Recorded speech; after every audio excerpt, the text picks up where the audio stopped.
Hai, saya Muhammad Alisam. Seperti yang kalian ketahui, channel ini adalah channel yang menceritakan tentang hal-hal mistis yang pernah terjadi terhadap saya dan orang-orang yang ada di sekitar saya.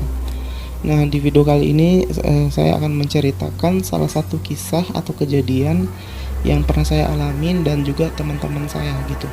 Jadi tempat ini atau pengalaman ini adalah pengalaman pertama kali saya setelah tamat dari kuliah kesehatan atau keperawatan gitu. Nah, dari mana saya mengalami kesurupan, bukan cuma saya yang digangguin, tapi seluruh teman-teman yang ada di situ mereka digangguin oleh makhluk-makhluk yang ada di tempat tersebut.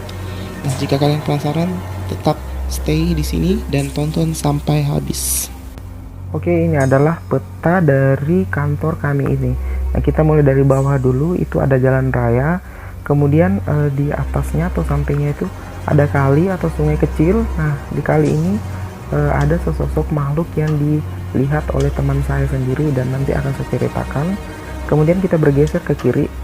Di situ ada ruangan parkir, tempat parkirnya mobil-mobil ambulans dan kendaraan-kendaraan kita semua, teman-teman semua gitu. Kemudian ada ruang perawatan pasien. Nah, di dalamnya lagi ada ruang menonton TV. Kemudian di dalamnya lagi itu kamar perawat atau kamar teman-teman saya gitu. Nah, kita bergeser ke kanan. Di kanan itu ada ruangan listrik paling bawah gitu. Ada ruangan listrik. Nah, di ruangan listrik ini saya melihat sosok juga dan akan saya ceritakan nanti. Kemudian ruangan farmasi, tempat obat-obatan. Kemudian ruangan pimpinan saya dan juga kepala TU saya gitu. Jadi ada dua ruangan di situ, terbagi dua lagi. Kemudian di dalamnya lagi ada dapur. Kemudian di dapur tersebut terdapat tandon atau tempat air. Nah, di sini juga di tandon ini dilihat oleh teman saya sesosok makhluk halus tersebut. Nah, kemudian kita lari ke tengah. Di situ ada pintu masuk, kemudian lorong. Nah, di lorong ini saya mengalami sesuatu dengan seorang ustaz yang nantinya saya akan ceritakan. Kemudian kita masuk ke dalam. Di sini adalah kamar saya. Nah, kamar saya ini tempat saya beristirahat. Kadang juga ada teman-teman saya juga yang ikut tidur di situ. Dan di kamar ini saya mengalami kesurupan dan akan saya ceritakan nanti. Kemudian kita masuk ke dalam lagi, itu ada pintu belakang. Jadi pintu belakang ini pintu yang menyambungkan antara ruangan UGD dengan ruangan yang lain gitu. Jadi sekali lagi, ruang tempat kami ini bekas UGD gitu. Jadi di belakang itu banyak banget ruangan-ruangan yang lain. Oke, langsung aja kita menceritakan. Jadi tempat itu merupakan bekas rumah sakit umum yang ada di Sulawesi Selatan gitu. Jadi rumah sakit itu kan besar gitu kan. Cuman yang dijadikan office atau tempat bekerjanya kami itu cuman satu ruangan aja. Jadi yang dipakai itu cuman UGD. Jadi itu bekas UGD, kita renovasi, kita bentuk menjadi sebuah kantor. Nah, kemudian kantor kami itu merupakan kantor pelayanan jemput antar pasien atau home care gitu. Kita jemput pasien, kemudian kita bawa ke rumah sakit atau kita kunjungi pasien di rumahnya, bisa juga kita rawat langsung. Kebetulan pada saat itu saya merupakan orang yang termasuk orang yang paling duluan yang bergabung di tempat tersebut karena memang sangat baru banget, baru buka sekitar 1 minggu, jadi masih butuh banyak banget karyawan gitu, pekerja gitu. Nah, kalau nggak salah saya termasuk yang urutan yang ke-8 gitu yang diterima di situ. Nah, sedangkan yang cowok-cowoknya baru 2. Kita butuh banyak banget, kurang lebih 10 orang satu shift.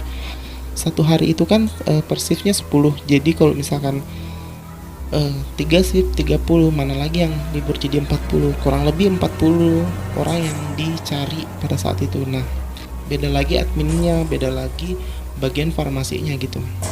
Pada saat saya mendaftar, saya ditanya sama kepala UPTD-nya gitu kan, kamu mau nggak sih tinggal di tempat ini karena kita butuh orang yang memang stay di sini, jangan sampai, karena apalagi tempat tersebut lama kosong gitu kan, makanya kita ditawarin semuanya tuh cowok-cowok untuk tinggal di situ, cowok-cowoknya aja.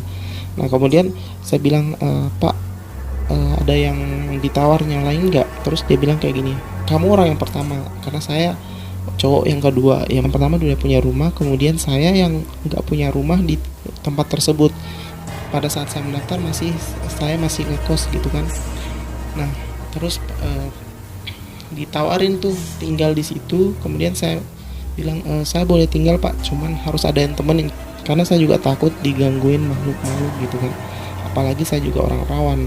Walaupun pada saat saya diwawancarain atau ditawarin tempat tinggal, saya belum diketahui sama teman-teman yang ada di situ. Nah setelah saya ditawarin untuk tinggal, mulai deh tuh saya bawa barang-barang saya, mulai dari kasur, speaker, kemudian bantal dan sebagainya. Itu baju-baju itu saya bawa, tapi nggak banyak banget karena jarak rumah saya dengan tempat tersebut kan 1 jam aja. Jadi saya bisa pulang pergi terus jika saya mau gitu. Cuma kalau capek banget saya bisa tidur di situ atau tinggal di situ. Nah setelah kita terbentuk mulai banyak nih teman-teman datang satu persatu. Kita udah mulai 8 orang per shift atau 10 orang per shift gitu. Nah kejadian itu dalam kesehariannya itu banyak banget teman-teman yang ngerasa digangguin dalam hal kayak gini. Dia melihat ada yang lewat sepintas aja cing gitu, sik gitu melintas bentar aja, terus dia juga ngerasa bahwa kok ada yang jalan di dekat gua gitu. Padahal kan tempat itu merupakan tempat rumah sakit yang gede banget gitu, banyak banget ruangan-ruangan, cuman yang dipakai itu satu doang, bagian UGD-nya doang. Jadi otomatis ruangan yang lain itu banyak banget yang kosong. Pernah kejadian di malam hari, waktu itu saya nggak lagi kerja, cuman saya masuk siang pulang jam 11 malam. Saya nggak mau pulang ke rumah malam-malam, makanya saya putuskan untuk tinggal. Kemudian salah satu teman saya, dia mendengar ada suara berangkar gitu, berangkar dari belakang gitu, dari belakang. Kemudian dia mendengar suaranya itu berangkarnya itu jalan gitu, kayak didorong. Nah namanya bekas rumah sakit kan, dia pikir kayak gini, ada nggak sih berangkar di sini? Masa sih berangkar jalan jam segini, dimana tempat itu udah sepi, yang berisi itu cuma ruangan yang baru kami itu. Nah setelah teman gue ngedengar, dia bagi ceritanya gitu. Tadi malam gue ngedengar kayak gini gitu, semalam gue ngedengar kayak gini, dan ya udah kita abain aja. Kata dokter yang ada di situ atau pimpinan kami itu bilang nggak usah terlalu digubris, santai aja, karena memang ini adalah bekas rumah sakit gitu kan. Nah setelah beberapa teman saya, bukan cuma berangkar, dia ngerasa bahwa ada makhluk-makhluk yang bermunculan. Di dapur itu ada tandon atau tempat air yang gede gitu kan, kita taruhnya tuh di sudut. Kenapa? Karena itu masih baru banget, kita belum gunain. Nah kemudian salah satu teman gue tuh cewek, dia ngelihat ada wanita di sudut tandon tersebut, tapi wajahnya tuh setengah aja yang kelihatan. Dia langsung teriak, wih itu apa dulu? Terus dia histeris kabur, lari keluar dari dapur gitu kan. Dia teriak-teriak, kita kaget, wih. Terus dia bilang kayak gini, tadi aku ngelihat sesuatu di situ. Nah kebetulan saya kan bisa melihat hal-hal yang kayak gitu, cuman saya juga nggak sehebat yang lain, maksudnya bisa melihat terus. Saya cuma perlahan-lahan aja, sekali aja gitu. Nah saya juga melihat ada wujud perempuan, cuman posisinya waktu itu kemarin sebelum kejadian teman saya ini ngeliat, kemarinnya dia tuh ada di salah satu tempat atau ruangan kecil. Dia tuh ruangannya itu bekas mesin gitu, bekas mesin atau listrik, tempat listrik gitu kan. Nah itu kecil banget, dan gue ngeliat ada perempuan tersebut, dan itu perempuan tersebut itu kayak dia kayak bilang, kenapa harus di sini gitu, kenapa kamu gangguin tempat saya, ini udah lama kosong. Dia kayak gitu komunikasinya ke saya gitu kan. Saya langsung abaikan aja. Nah kemudian malam selanjutnya ada lagi teman saya yang lagi keluar mencuci. Saya nggak tahu dia cuci sesuatu, kayaknya ban motornya atau apa ya, kayak lupa juga. Dia keluar dari ruangan tempat kantor ini, coba di depan dia keluar ke depan. Kemudian di depan kantornya kami itu ada kali itu airnya udah sedikit banget, hanyut aja pasti nggak mungkin gitu kan.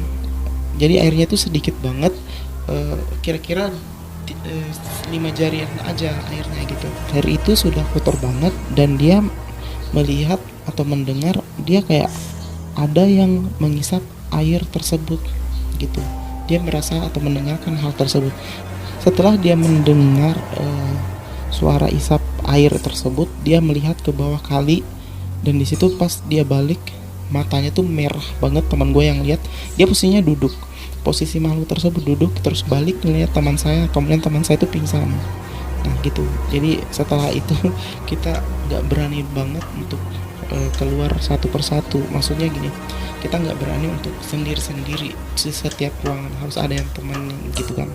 Apalagi tempat tersebut kan lama kosong, jadi otomatis serem banget. Nah, di malam selanjutnya saya kembali tinggal di situ gitu.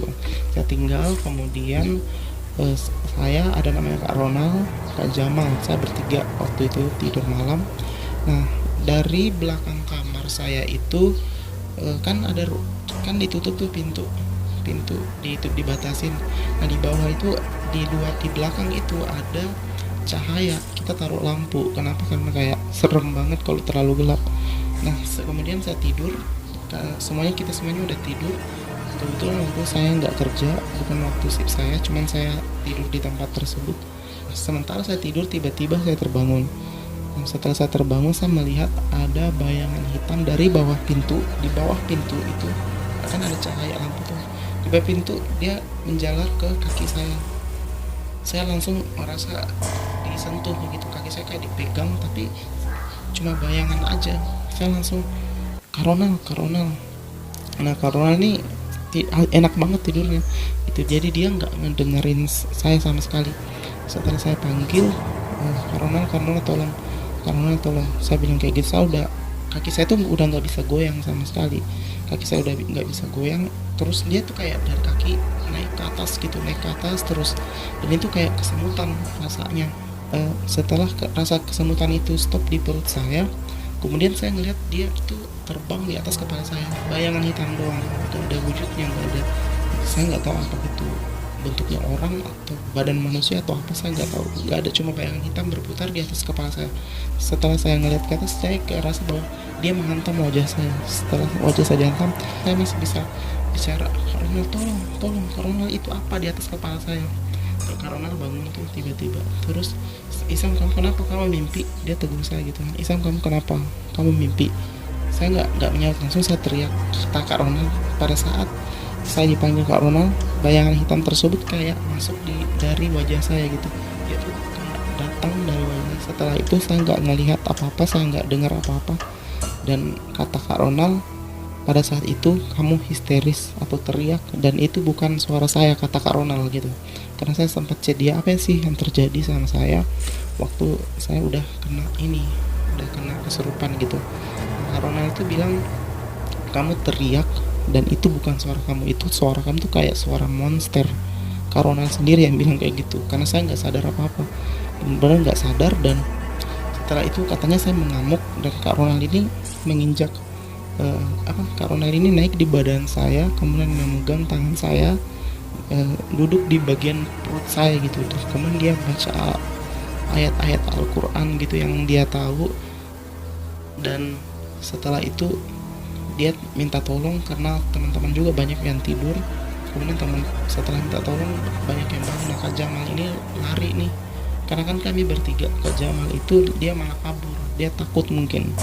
Nah, setelah itu teman-teman datang. Nah, kebetulan waktu itu dokter yang ada di situ dia ada juga di situ, dia bangun juga.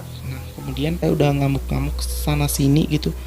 Nah, saya ditarik keluar dari kamar. Saya ditarik keluar dari kamar.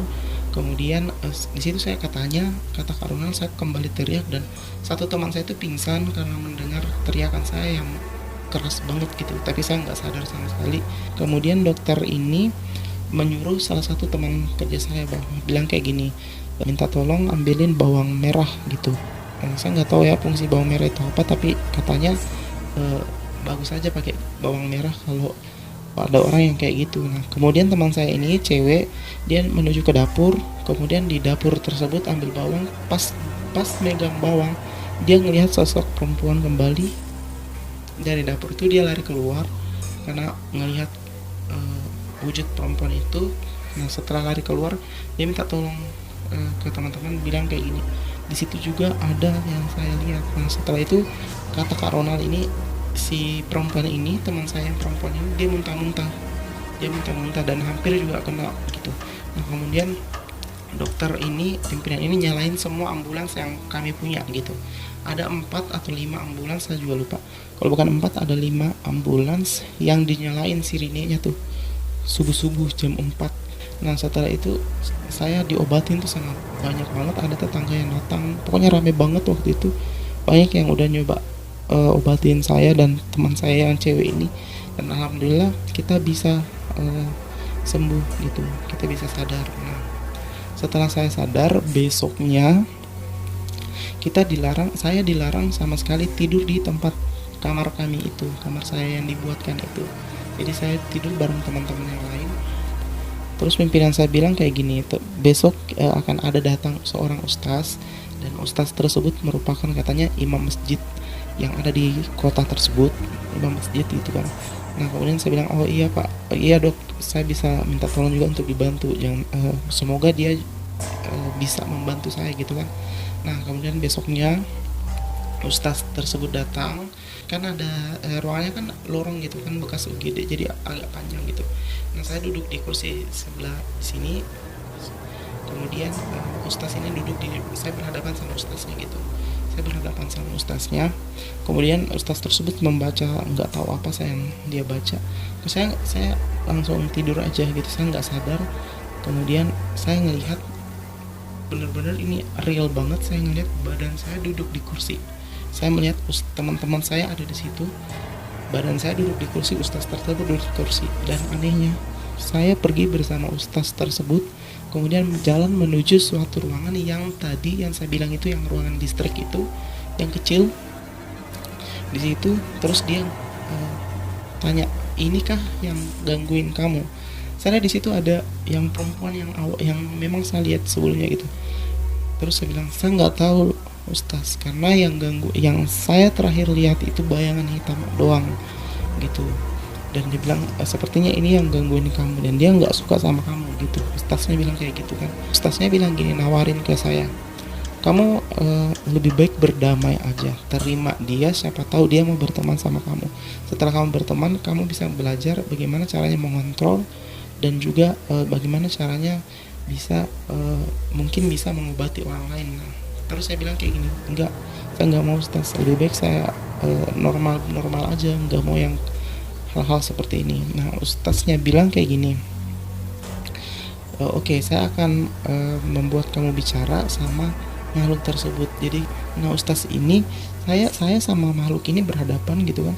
Terus makhluk tersebut saya mau sentuh, tapi makhluk tersebut menolak. Kemudian saya terdorong, dan setelah saya terdorong, saya tiba-tiba sama ustaz tersebut kan bukan saya yang pergi. Saya ngerasa bahwa saya lagi mimpi gitu. Saya ngerasa kayak dihipnotis atau gimana ya, pokoknya kayak roh aja yang pergi. Nah saya kan duduk nih berhadapan sama ustaz tersebut.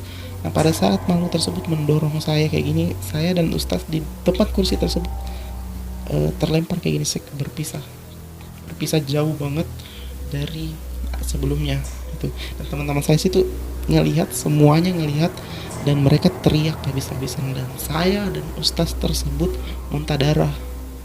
Pas didorong itu, saya sama ustaz tersebut muntah darah, dan benar-benar ustaznya bilang kayak gini, saya nggak sanggup karena kamu juga menolak. Dan kata ustaz tersebut, makhluk tersebut maunya saya berteman sama dia, tapi saya nggak mau gitu kan. Nah, makanya ustaznya bilang, saya nggak sanggup untuk mengobatin kamu malam ini, besok aja gitu kan. Tapi saya bilang ke ustaznya, ya udah pak ustaz, nggak apa-apa, besok kita lanjut.